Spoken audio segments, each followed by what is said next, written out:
A while ago that I've probably heard quite a few addresses on the character of Abraham and particularly how that is emphasised so much in the New Testament. Similarly with David, a great deal of reference to him in the New Testament as well as Abraham. But I actually couldn't remember hearing a similar kind of talk about Adam and Eve in the New Testament. It's possibly because sometimes this seems to be only mentioned in the context of controversy, and that's a great shame. Similarly, if I was to say I'm going to give a talk on the atonement, some would probably think, oh, he's going to bash this issue or that one.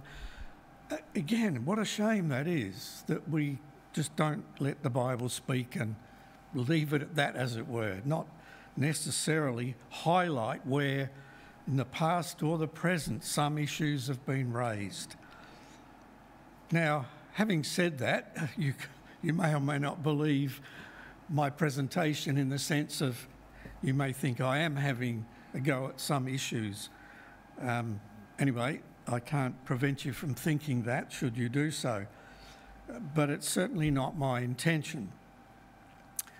Now, we've had a problem with technology, not for the first time. Let's see if it works now. It does, but I can't see it on that screen or this one, so my head will be swivelling quite a bit tonight. So just running through very quickly a few examples of how language in Genesis, particularly chapters 1 to 3, are mentioned in the New Testament, and that's not... here we go. It is happening. Maybe that's in the way. So, as Paul has already mentioned, the creation of man and male and female in the image and likeness of God, created from the dust, is mentioned in chapter 2, verse 7. Chapter 2, verse 17, we actually have read this section in Romans where there was an offence or a transgression or disobedience highlighted by Paul, taking that from obviously Genesis 2:17, where the prohibition was given to Adam and Eve, or Adam in fact, and if he failed then death would follow.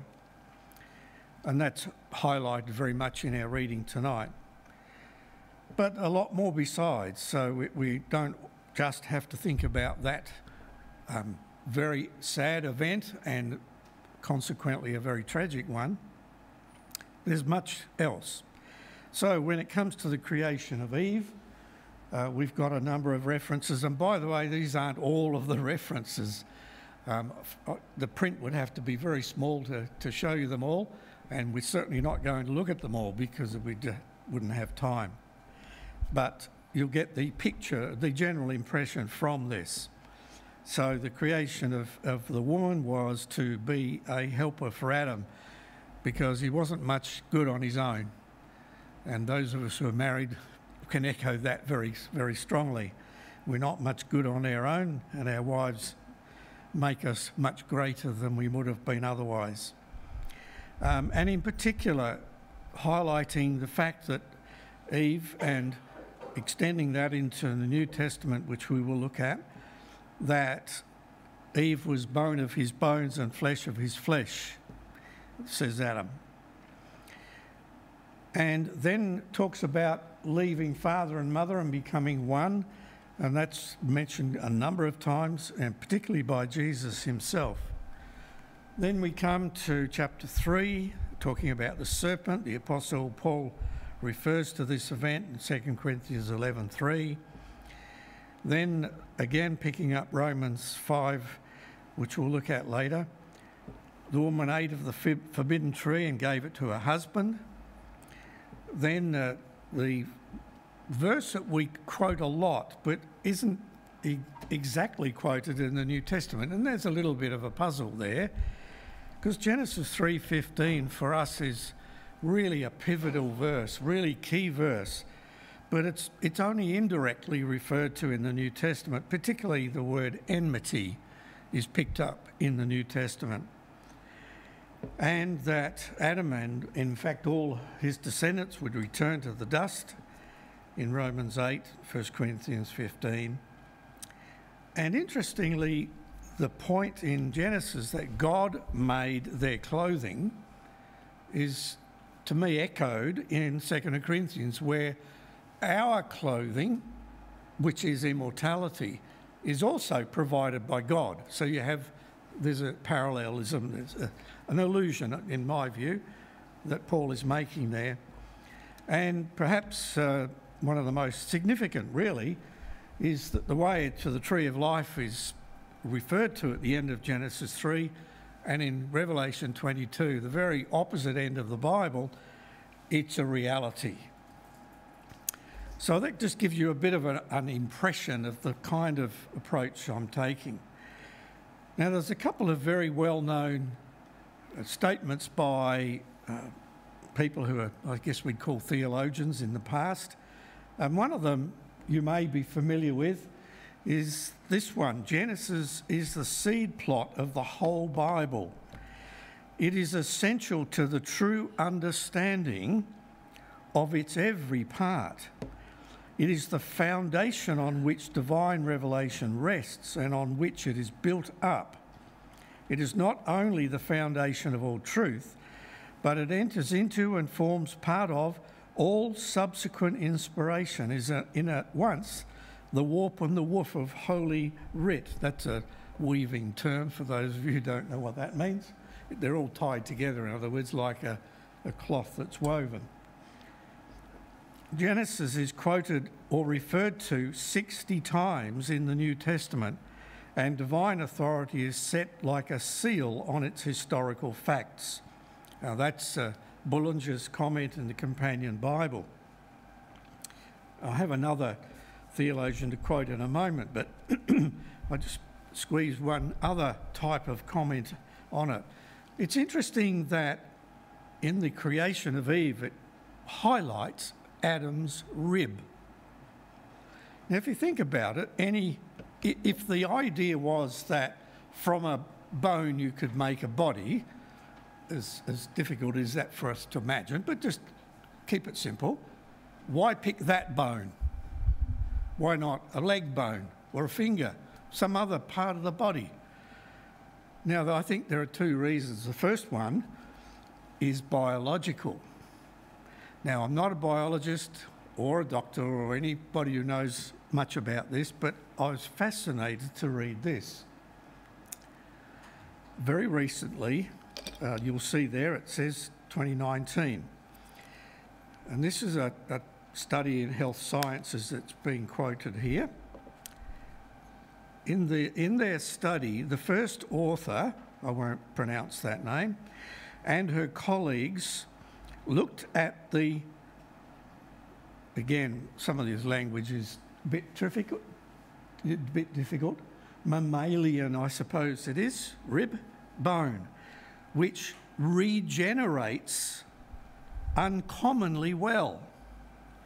In fact, orthopaedic surgeons have noted that missing sections of the rib, as long as 8 inches, will readily grow back in patients. Ribs are frequently removed in the course of surgical procedures that require bone grafts in other parts of the body. The rib is taken out from, again, one of these big medical words. There's a little picture of it down here. It's the skin of the bone, make it simple. A tissue surrounding the bone, just like a banana would be removed from its peel while keeping the majority of the peel intact. This thing must remain as it contains, another fancy word, a particular matter which build the brand new rib bone. Regrowth has actually been shown to take about 3 months to be completed, with the rib being at full strength. Well, I can't say any more than just quote it, But I thought, what an amazing thing is that it has been found that of all the bones in the body, the rib is the one that regenerates very quickly, relatively quickly, and almost exclusively. And I thought, oh, that's a pretty amazing coincidence. Well, perhaps not a coincidence. Maybe even from creation, God anticipated the way in which he would create not just Eve, but the way in which from then on, and particularly in modern times, the rib bone can be used in a way that no other bone can be. Thought I'd just put that in there. Now, the other theologian is this one, Matthew Henry, way back in 1708. The woman was made of a rib out of the side of Adam, not made out of his head to rule over him, nor out of his feet to be trampled upon by him, but out of his side to be equal with him, under his arm to be protected, and near his heart to be beloved. That's a lovely little saying, isn't it? Well, all that's just kind of introductory, almost by the way. What I want to do this evening is look at three topics that Adam and Eve are tied up with. So the first one is salvation, picking up the creation, the introduction of sin and death, and the serpent. The second one is marriage, that it's for life and emphasises the importance of love and respect between the two. And thirdly, the one that's in some ways controversial, as is probably number one, I suppose, sometimes, the emphasis on equality, on head covering, authority and speaking. The last couple I'm not sure I've got the answers to. We're just going to look at what those verses say. But the one on head covering, I'm going to perhaps, unless you've heard this before, turn that subject on its head. The pun is intended. But that's a little bit later. So, salvation. Well, let's go to 1 Corinthians 15 as our first direct, my first direct reference to this in the New Testament. 1 Corinthians 15, you'll know, is the chapter on resurrection. But from verse 45, I guess, we'll pick up the argument that the apostle was making. Verse 45, and so it is written, here it is, the quote from Genesis, the first man, Adam, became a living being.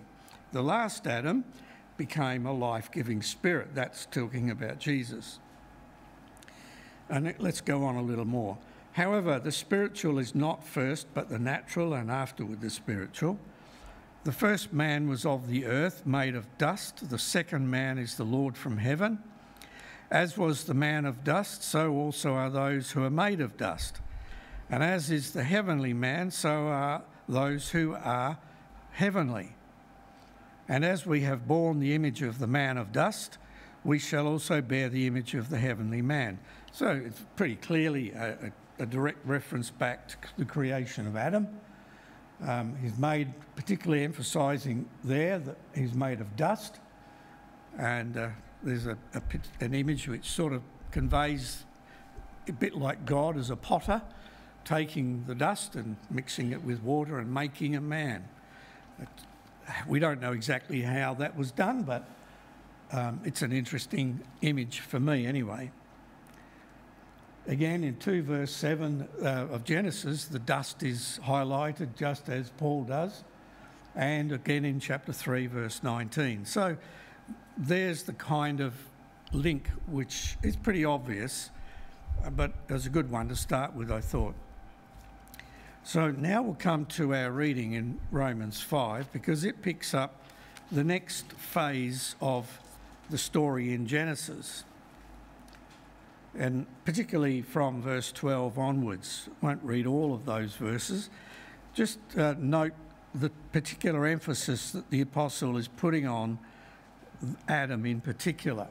So in verse 12, he talks about one man, and that's a term mentioned many times. In verse 14, it's very clearly, specifically mentions Adam. But then again, in several more verses, 15, 17 and 18, talking about the one man. And again in verse 19, one man's disobedience. So again, pretty clearly, even by specific reference to Adam in verse 14, taking us back to the beginning and connecting it beautifully in this chapter with our salvation.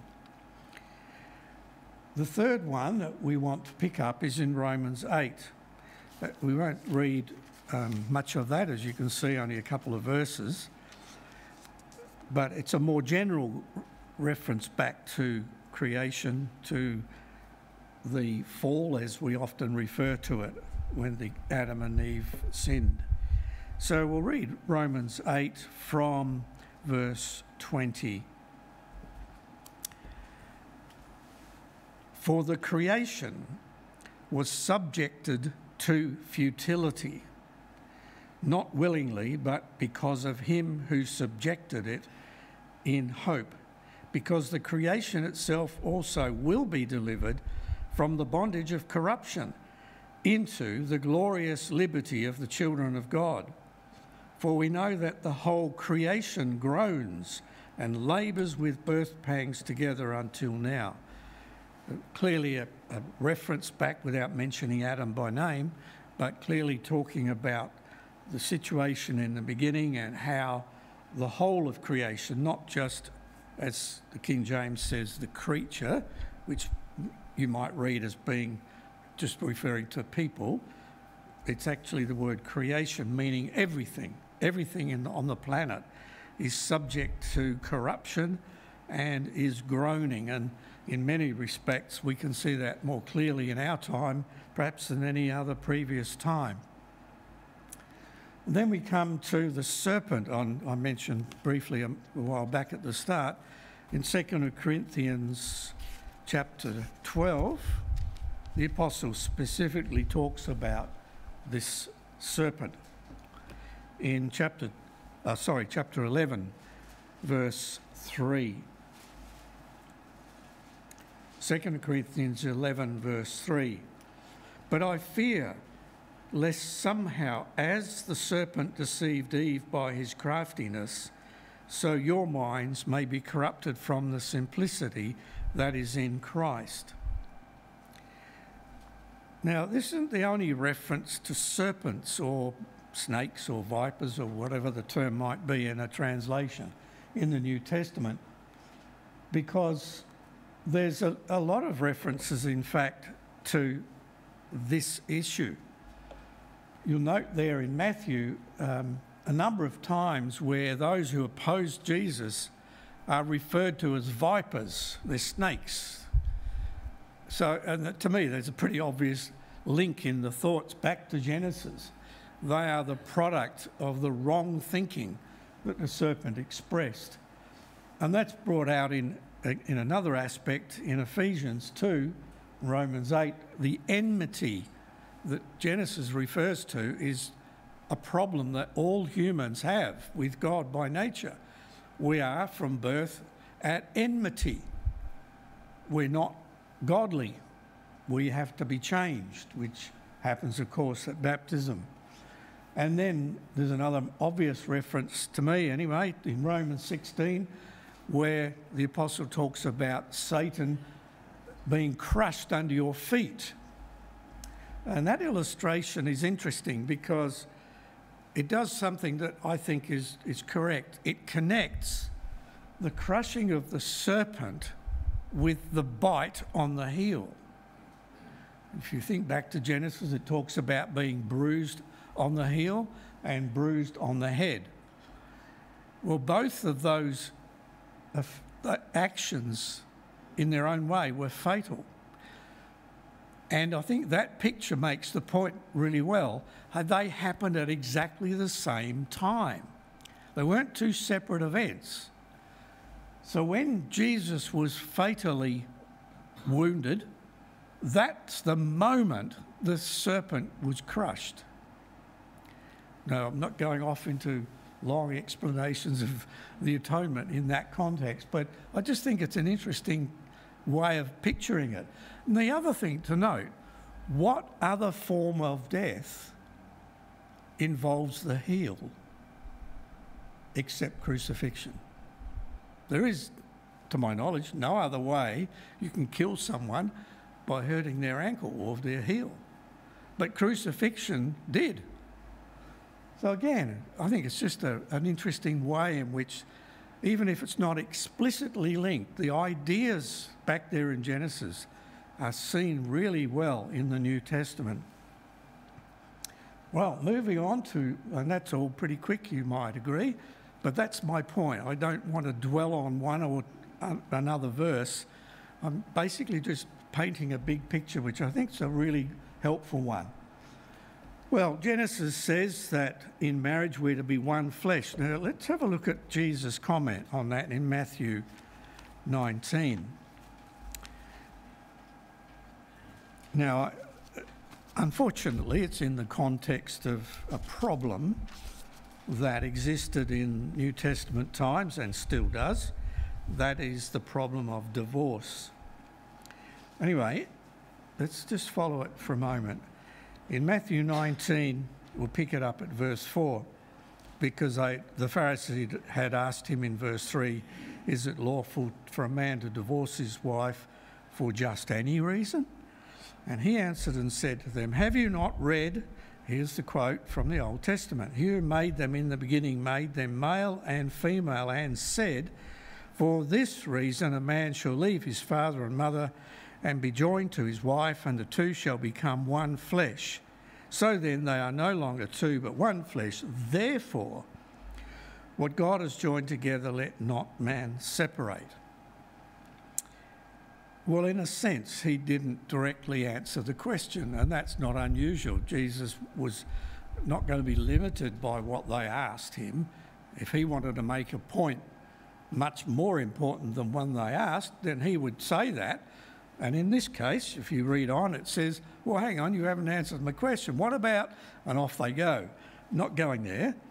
Just hold that thought and come back to Matthew 5, because that's not the only time Jesus referred to those verses. Come back to verse 5, chapter 5, verse 32.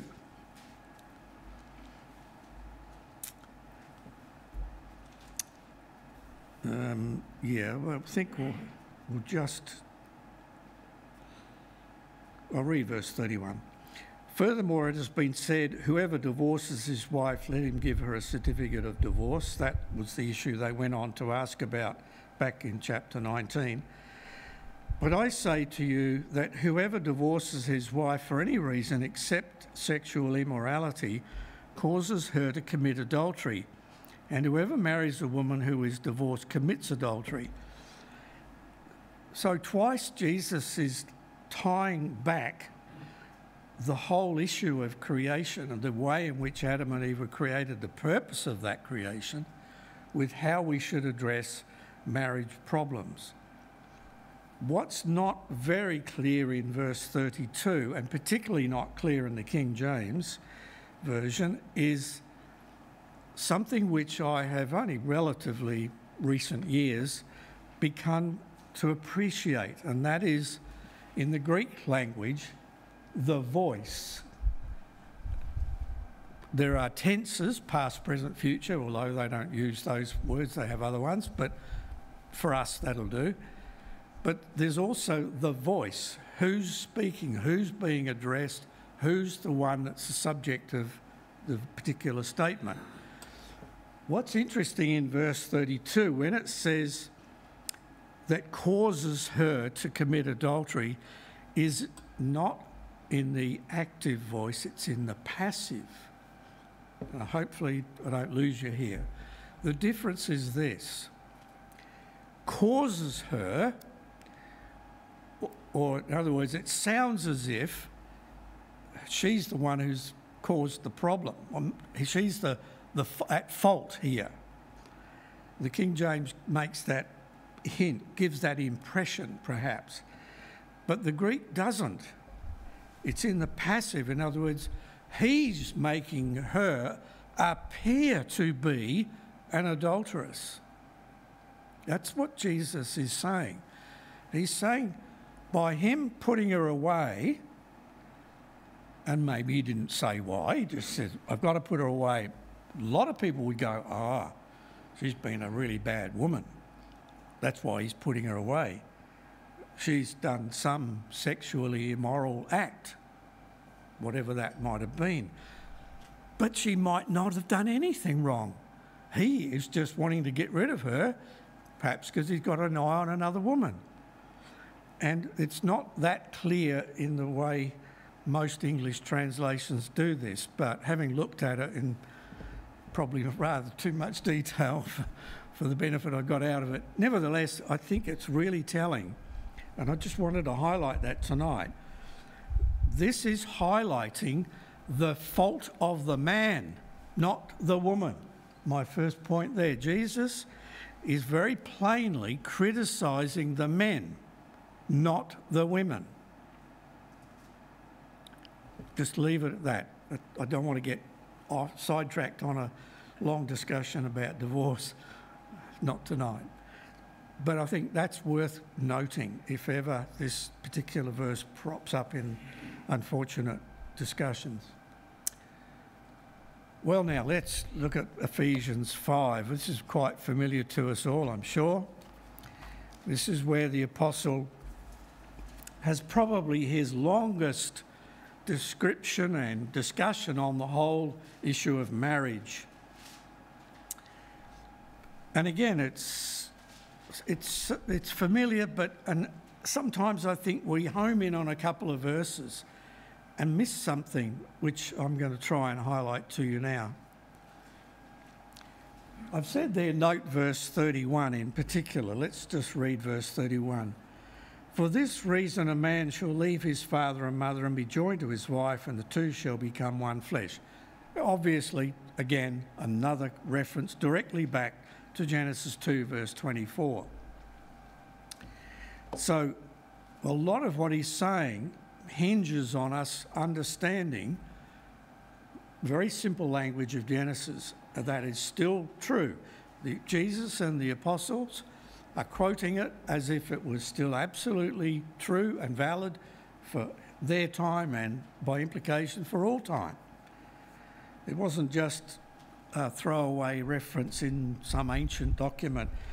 They are seeing that event and the others we've looked at as really fundamental to our present understanding. We can't cut out the first 3 chapters of Genesis and say, well, you know, they don't mean anything to me today. They mean everything. What I want you to note is in these verses, the men are addressed 4 times more often than the women. How often do we quote this chapter and perhaps highlight a couple of verses that refer to the wife? And it may be because the speakers are usually men, they don't highlight the references to the men. I don't know. Maybe I'm being a bit harsh there. But it's really interesting if you just go through all those verses and count up the number of times husbands are mentioned and wives are mentioned. Husbands are mentioned much more often. And one of the highlights in my mind of that is the way in which Paul tells us as husbands how much we should love our wives. And it's not easy reading for a husband. Let's just have a look at it. In verse 30, for we are members of his body and of his flesh and of his bones. Again, you see, clear link back to Genesis. For this reason a man shall leave his father. Again, direct references. But let's go back a little earlier. Go back to verse 25. Husbands, love your wives, just as Christ also loved the ecclesia and gave himself for her. Well, husbands, none of us have done that.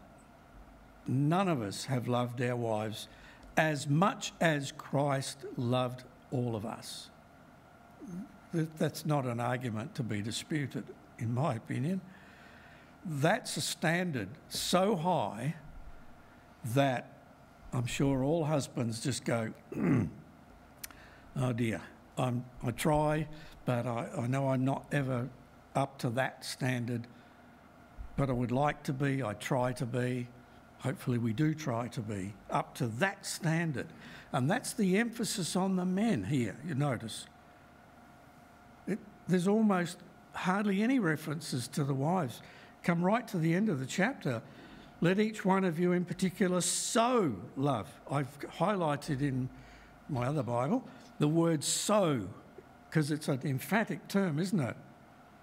Let each one of you in particular so love his own wife as himself, and let the wife see that she respects her husband. And I'm sure he's also saying she's to love him. But you see, the focus is on what the men have to do. Why? Because it's all about what Christ has done. And that's the model, not just for husbands, but all of us. And that's why the husbands get the attention, because they're the ones who are, by nature, if you like, in the position of trying to mimic the standard of Christ in marriage. We're all supposed to be doing that in our lives in Christ, but there's the emphasis.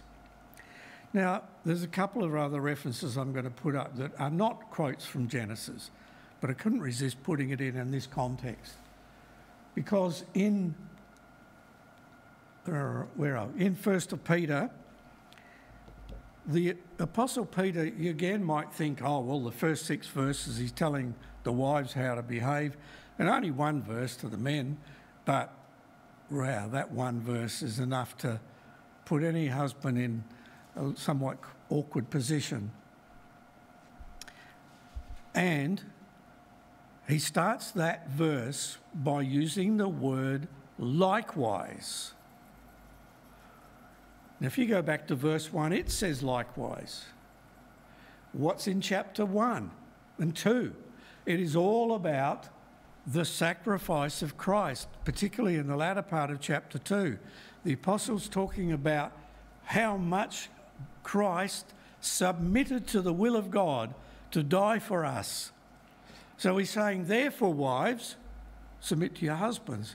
And then in verse 7 he says, and therefore, husbands, therefore, likewise, in the same way, in that same level of submission, treat your wives in this particular way. And at the end of that verse he says, and if you don't, God doesn't hear your prayers, husbands. Boy, that's a real sledgehammer, isn't it? But it's not a direct reference to Genesis, so sorry for that. And likewise with this one. In 1 Corinthians 7, in quite a remarkable section of Scripture, the Apostle Paul is very explicit about sexual relationships in marriage. And he says they are absolutely equal. The husband does not have authority uniquely over his wife. The apostle says she has exactly the same authority over him in that respect. Now, in New Testament times, and until very recently in modern history, but in New Testament times, that was a stunning thing to say. The whole world was very hierarchical. And in particular, it was in the Roman system, it prevailed then, it was the men who were at the top of the heap. And wives and others, servants, slaves, whatever, were down the list. And the Apostle Paul comes in and says, no, it's not like that. There is absolute equality. And that's a challenging thing, because there's still a little bit of patriarchalism that floats around, and including in our community. Anyway, enough on that. Okay, worship. This is obviously the one that's a little more controversial in modern times, but bear with me, I'm just presenting, hopefully in a plain way, what I've learnt. Well, we know the reference in Galatians that there's neither male nor female in Christ, and that's a really fundamental point. But when we come to 1 Corinthians 11, we have what appears to be, and has often been explained as, a clear hierarchical arrangement in our worship. And I'm going to say simply now, that's not what Paul's saying. As I said at the beginning, we've got this upside down, and I'm hopefully going to simply and hopefully plainly turn that on its head. Again, pun intended. So, the context of these verses about head covering are clearly sandwiched between chapter 10 and the rest of chapter 11, which is simply about the bread and the wine, the memorial meeting as we call it. So whatever these verses in the middle of it are saying, that's the context in which the apostle chose to just squeeze in this bit about head covering in that context. That's important, first of all. And I think it's also worth noting that the emphasis in, well, as I've shown you there, in verses 9 and 12, perhaps on the surface is reinforcing the common interpretation that there is a distinction in our worship. Woman is from man in verse 8, verse 9, woman is for the man, verse 12, woman came from man. So that appears to be the emphasis, except, again, you have to try and read a lot of these verses, in my opinion, as if you've never read them before. Just try and stand back and just let it speak. And what I find fascinating is at the beginning of this section, he is not talking about women's head covering. He is talking about men not covering their heads. And you go, well, we don't need to know that. Well, of course, if you have seen old photographs or pictures of people 100 years ago, men wore hats. And when they came into a church, they would take their hat off. That's what they were following, that principle, that men are not to wear one. Well, without reading the verses, just for a moment, why would Paul want to tell the brethren, the men, not to wear a hat? What's the big deal? Wear a hat or not? Okay, why emphasise the men? And he does, to start with. That's the point. And it was only after that that he then flips it over and says, and for the same reasons that he has behind that statement, is why he says the women should wear a head covering. Now, I'm not going to go into an exhaustive explanation, but I just think this section has been often so mixed up. Man covering his head dishonours it. His head is representative of Christ. That's his whole point in the first few verses. Symbolically, my head is Christ. If I put a hat on it, I cover up Christ, I dishonour him. And the apostle's saying in worship, no way must you dishonour your head, symbolically speaking. So it's not a light matter if you happen to be forgetful that you've come to the meeting with a head covering on, brethren. It's not a light matter, because he's saying that dishonours Christ. Therefore, it follows, if you then look at the position of sisters, she has to dishonour her head, to use that term. She must dishonour her head. Who's her head? The brethren. Well, hang on, dishonour perhaps is not the right emphasis to make. Put it simply, if you're in heaven looking down and you've got a head covering on, you can't see the head, right? So with men, you've got to see the head because that's symbolically Christ. For the women, he's saying, cover up your head, which is all the brethren, because they are not part of your worship. You, sisters, worship Christ directly. You don't go through men. Men are not your mediators. So that's his point. He's simply emphasising that this order, and it goes right back into the first few verses as an allusion to the created order. There was God, then there was man, then there was woman. And what he's saying here is simply that symbolically, when the brethren come to worship, they must be nothing that obscures their Lord.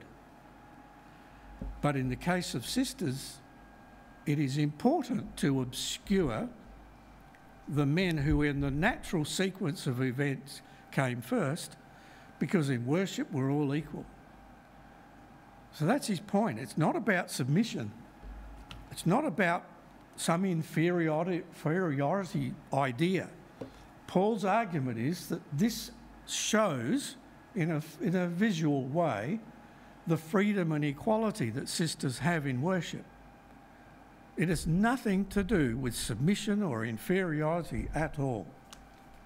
Well, I've had my little say on that. Let's move on. Now, this verse is a very difficult one, and I haven't been satisfied with a lot of explanations of this verse, but we'll have a look at it. So there's work to be done from my point of view in 1 Timothy 2.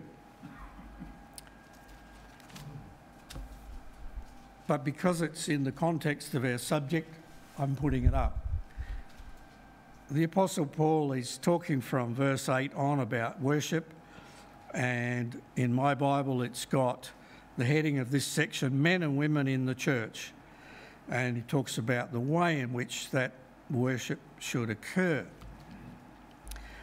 First of all, as I've said there, we need to remember that in the New Testament, as far as we can tell, and for some time after that, there was only ever one meeting a week. In the whole week, one.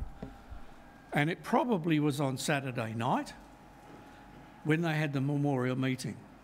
Just one meeting. And so the distinction that we make between, like now, Bible class as being somehow similar or linked to the memorial meeting, whatever day it's held on, that didn't exist in the New Testament. So we've now got a system which isn't directly addressed in the New Testament.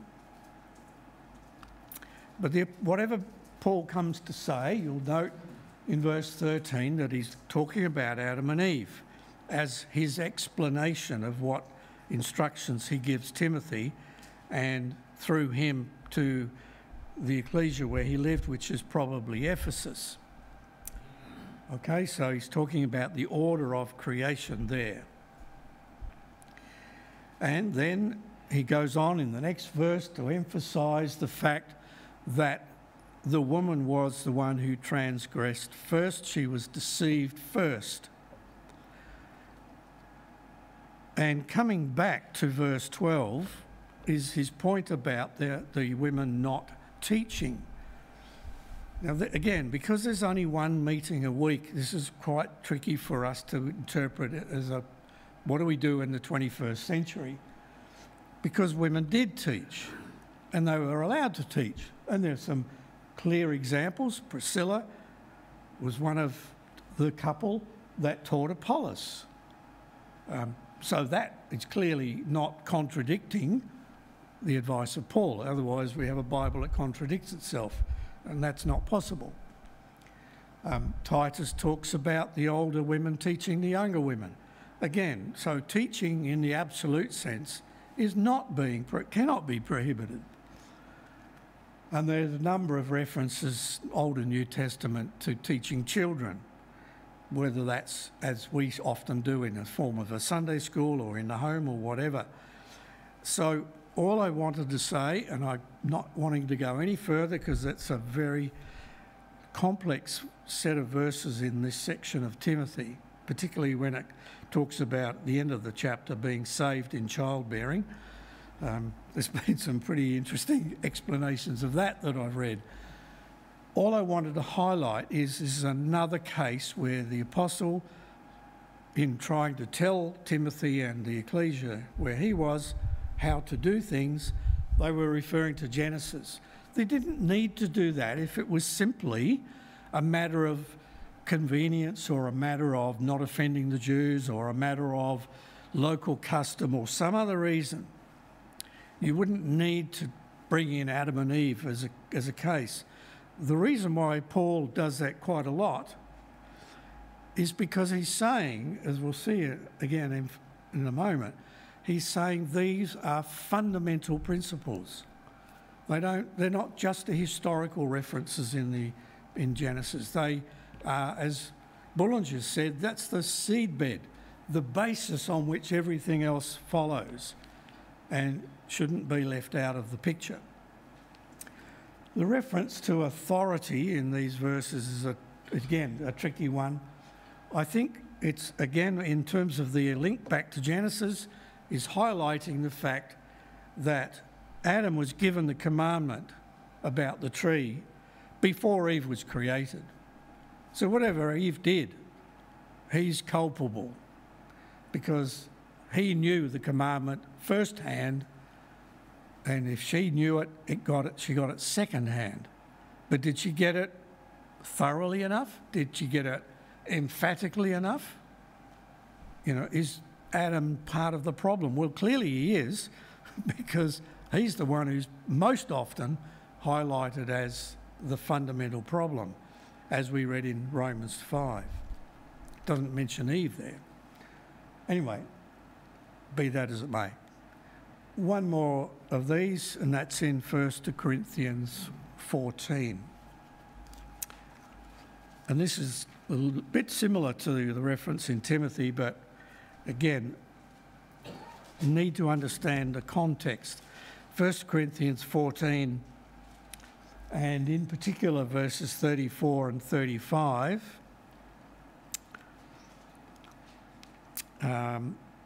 Verse 34, let your women keep silence in the churches and I'm deliberately reading it as the New King James for a moment.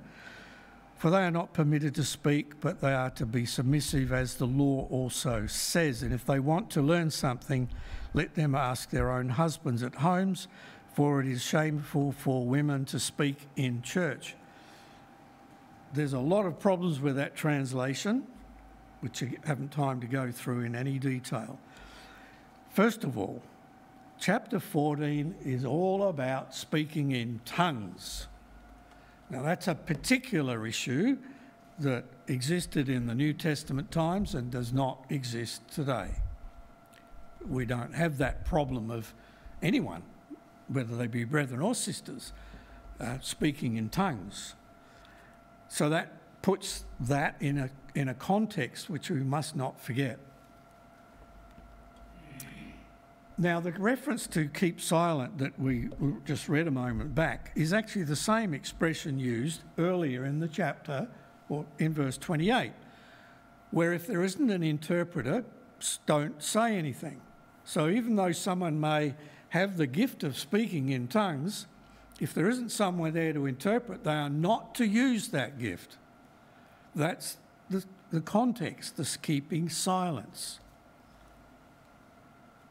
Now, when it comes to these terms, church and home, there's a tricky thing here in the Greek, because in both cases, it's either in ecclesia or in home. There's a clear contrast being made. The in ecclesia is that one gathering per week, and in home would be any other gathering, because they usually were in a home anyway. The ecclesia met in the home. So what the apostle's distinguishing is not the building, not the location, but the purpose of that event. In ecclesia means for the worship of our Lord in bread and wine. Whereas the in home, which could have been the same room and the same building, maybe on another occasion, it's not the same because it's in home. It's same room, but one is a formal, if you like, gathering. Don't like that word. Sorry, I used it. The meeting of the brethren and sisters to remember Christ is in ecclesia. Other activities are in home. And by the way, when it says husbands, it's not the normal word for husbands, it's actually just the word for men. This is not saying that if you don't have a husband, too bad. It's not talking in a way which even obviously doesn't make sense. That would leave single sisters, widows or whatever, unable to ask anybody anything. Well, that would be silly. So it's what I'm emphasising with these last two references that we've highlighted is we do need to be a little more careful, I think, in how we read it and not read into it perhaps what we've just assumed for a long period of time is the way in which we must read these verses. The reference to the law, most people that I've looked up and what they thought of these verses think the reference is to Genesis 3:16, but it could also be to Numbers 30, which is about giving vows. I won't go there now. Now, one thing I just wanted to put on the end of this section is how he refers in verse 33, "For God is not the author of confusion, but of peace, as in all the ecclesias of the saints." Now, that's not the only time the apostle uses that language. He uses it 4 times in this letter to say, basically, I'm not saying this just to you, Corinthians.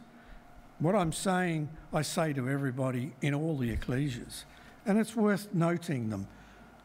Chapter 4, Paul, he's saying my consistent teaching everywhere, in all the ecclesias. In chapter 7, he's saying, I've told everyone in every ecclesia to remain in our calling.